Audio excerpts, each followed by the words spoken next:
Well, I mean, I've seen this movie before, up close and personal. If you're a conservative, they don't give a damn about the truth. They're trying to destroy his life 13 days before the election. They did the same thing to Kavanaugh. There's another one and another one and another one. It got to be 6. 3 people out and out lied. Nothing happened to them. How did that movie end? Kavanaugh is on the Supreme Court. Herschel's going to the Senate. And what is this all about? Why Herschel? They're beating all of our guys up. But what is it about this guy? He changes the entire narrative of the left. We're a party of racists, Sean. Me and you're a racist. The Republican Party's racist. Well, what happens when the Republican Party elects and nominates Herschel Walker, an African-American black Heisman Trophy winner, right? Olympian? It destroys the whole narrative. John James, Tim Scott, Herschel Walker. Everybody in San Francisco is going to jump off a bridge if we elect this man. A black conservative beats a black liberal in Georgia. Okay, I guess it destroys a narrative. If there was a narrative that you guys ever looked forward and put forward candidates that were qualified for the position or knew anything about the issues or were massive liars on the level of Donald Trump, if that existed as a narrative, then yes, I guess supporting Herschel Walker has destroyed that narrative. Yeah, there can be black conservative candidates. There can be black Republican candidates. That can happen and has happened. I don't know what narrative in his mind he's fighting against. Yeah, there are bad, unqualified candidates of all different groups. There are rich bad candidates and poor bad candidates, and of all different racial groups and all different genders and all of that stuff. Herschel Walker is bad. Yes, it's not a totally unique thing though. I don't know why that's what you're focused on, but Lindsey Graham is actually looking to the future. So take a look at his closing argument here.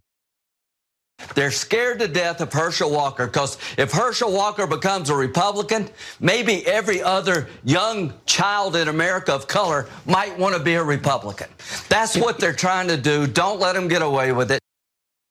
So the whole thing is obviously very weird. The argument is weird. Him doing his I'm fired up Kavanaugh hearing voice is weird. The fact that after he said person of color, he went in for a little smooch or something. I don't know what that head thing was that he did with Herschel Walker. Back off, dude, seriously. I barely know you. I barely know what's going on or what day it is. I barely know you though. I don't know, Yasmin. The whole thing is super weird.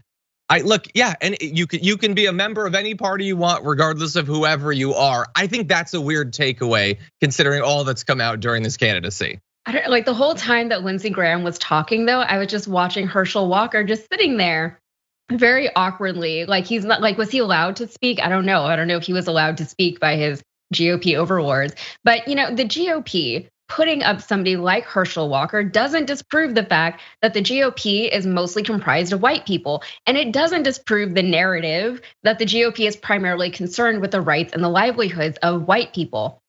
Herschel Walker, he's a trophy to them. He was put into the position that he's in precisely so that people like Lindsey Graham can go on Fox News and say the things that he just said. Anyone with a modicum of intelligence knows that there is no actual reason for someone like Herschel Walker. There's no reason why he would be or should be considered a viable senatorial candidate. He's a trophy, he's a token, whatever you want to call it, and it's insulting. And Herschel Walker lets himself be used by these people. Yeah, no, 100%. I get that that's the thing that he's going to focus on. I think that there's a lot to focus on about this candidacy and a lot of things that can teach us that are just deeply distressing.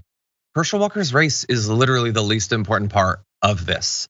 The fact that he was chosen just because he was a popular athlete of any race, that's sort of weird. The fact that he has no experience, the best claims to experience that he can invoke are jobs that he made up that he never actually had. That's a big issue. The fact that of the very few things that he can claim to be clear on, for instance, being pro-life. He doesn't talk much about policy or anything like that, but that's one thing he's talked about.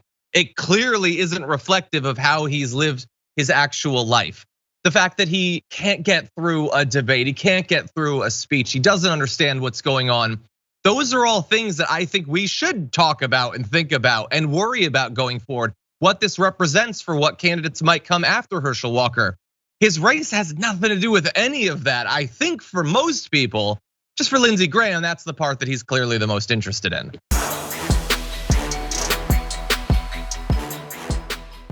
For more political news breakdowns, interviews, stories of activism, and me trying my hardest to care about the occasional big celebrity news story, subscribe to our YouTube channel at youtube.com/thedamagereport. And you can ring the bell wherever it is so you don't miss anything.